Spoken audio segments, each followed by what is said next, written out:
वधिक नातूं ऐं बेहतरीन वीडियोस ॾिसण जे लाइ असांजो ही चैनल सब्सक्राइब कंदा ऐं बेल आइकन खे दबाईंदा ताकि हर नई वीडियो जो नोटिफिकेशन मिल सके।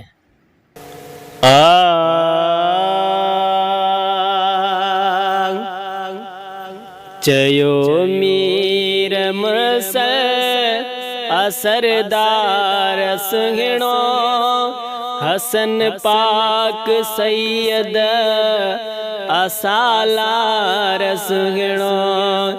चयो मीर मुर्सल असरदार सुहिणो हसन पाक सैयद असालार सुहिणो।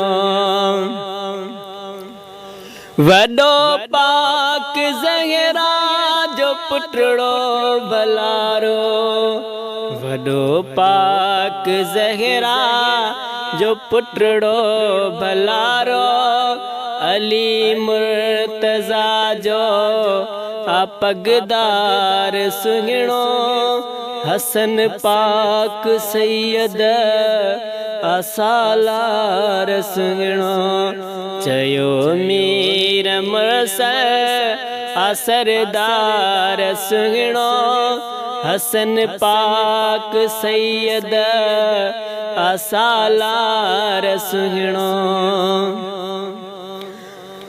सखावत में आली रहियो हर घड़ी जो सखावत में आली रहियो हर घड़ी जो गरीबन यतीमन जो गम ख़्वार सुहिणो हसन पाक सैयद असालार सुहिणो। चयो मीर मुर्सल असरदार सुहिणो हसन पाक सैयद असालार सुहिणो।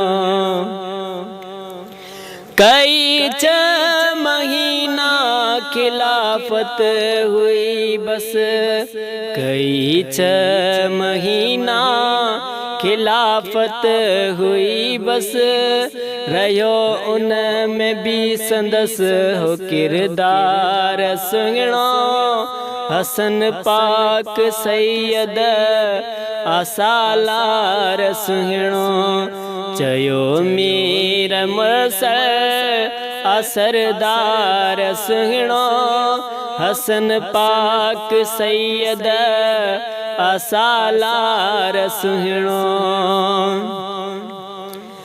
मुनाफिक चा जाने ज़राफ़त हसन जी मुनाफिक चा जाने ज़राफ़त हसन जी चङी रीत वाक़िफ़ ख़बरदार सुहिणो हसन पाक सैयद असालार सुहिणो।